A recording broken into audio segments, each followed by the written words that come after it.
పాపా నీ పేరు ఏంటి? పేరు ఎక్కడి నుంచి వస్తున్నావు? నా పేరు స్వీటీ. నేను కుంపటి నుంచి నీ పేరేమా? నా పేరు విజయశాంతి సార్. విజయశాంతి. ఓకే అమ్మా, అయితే ఇప్పుడు ఈ స్టూడెంట్స్ కు ఫ్రమ్ లాస్ట్ 4 months నుంచి మన ఇప్పుడు కొత్తగా రేవంత్ సర్కార్ ఏర్పడింది, కాంగ్రెస్ గవర్నమెంట్ వచ్చింది కదా, మీకు ఎట్లా ఉందమ్మా? ఆయన ఉత్సవ పథకాలు చాలా ఇస్తా అంటున్నారు మహిళలకు. పోయిన గవర్నమెంట్ ఎట్లయితే పోయిన గవర్నమెంట్ చేసింది కరెక్టే, కానీ ఈసారి ఏమైపోయిందంటే రేవంత్ రెడ్డి వచ్చినాక పెట్టి స్కామ్ కరెక్టే, కానీ ఏమైపోయిందంటే బస్సులలో సీట్ల కోసం కొట్లాడుకోవడము, ఈ స్కామ్ అనేది కొంచెం ఎట్లా అంటే ఎవరికి ఉపయోగం లేదు. స్టూడెంట్స్ కి అయితే చాలా కష్టపడుతున్నారు, వాళ్ళు ఎక్కాలన్న బస్సు ఫుల్ అయిపోతున్నాయి. మొత్తం తెలుసా విలేజెస్ కి వెళ్ళే వాళ్ళు నార్మల్ ఫర్ నేమ్ సేక్ ఎక్కే వాళ్ళు బస్సు వాళ్ళు ఎక్కుంటున్నారు.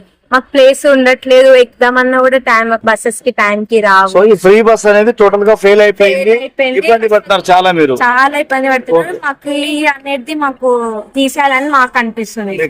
ఓకే విజయశాంతి, ఇప్పుడు ఫ్రమ్ లాస్ట్ 10 years నుంచి మోడీ గవర్నమెంట్ ఎలాంటి మంచి పనులు చేస్తుంది? లేకుంటే ఈసారి మీరు ఓటు ఎవరికి వేస్తారు అనుకుంటారు? ఈసారి ఓటు అంటే లాస్ట్ 1 years నుంచి చూసుకుంటే ఎక్కువ కేసీఆర్ మాకు బాగా నచ్చింది. ఎందుకంటే ఎడ్యుకేషన్ కానీ, గవర్నమెంట్ స్కూల్స్ కానీ, లేదంటే గవర్నమెంట్ కాలేజెస్ కానీ అన్ని బాగా డెవలప్ చేశారు. సో ఈసారి ఓటు ఆయనకి వేయాలి అనుకుంటున్నాం. అంటే కేసీఆర్ వల్ల చాలా పథకాలు ఇస్తామని చెప్పి, డబుల్ బెడ్రూమ్ ఇస్తామని చెప్పి, రీఎంబర్స్మెంట్ చాలా బకాయిలు ఉన్నాయని చెప్పి రేవంత్ సర్కార్ అంటా ఉంది. మరి మీరు ఎట్లా చూస్తున్నారు? కొంతమందికి అయితే వచ్చాయి సార్. మీకు అన్ని వచ్చాయమ్మా? రీఎంబర్స్మెంట్స్ అన్ని వస్తున్నాయా?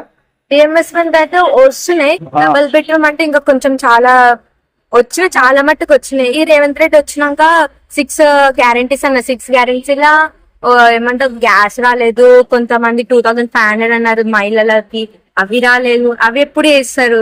మాకు ఏం నమ్మకం పెట్టుకుని తనకు ఓటేయాలి, అదొక మాకు ఆన్సర్ కావాలి తన నుంచి. అమ్మాయి సార్, మీరు ఓటు ఎవరికి వేస్తున్నారు మేడం? మీరు సరే టీఆర్ఎస్ కి టీఆర్ఎస్ అంటే ఇప్పుడు ఇక్కడ బిఆర్ఎస్ ప్రభుత్వం లేదు కదా, మరి కేంద్రంలో ఇది రాదు.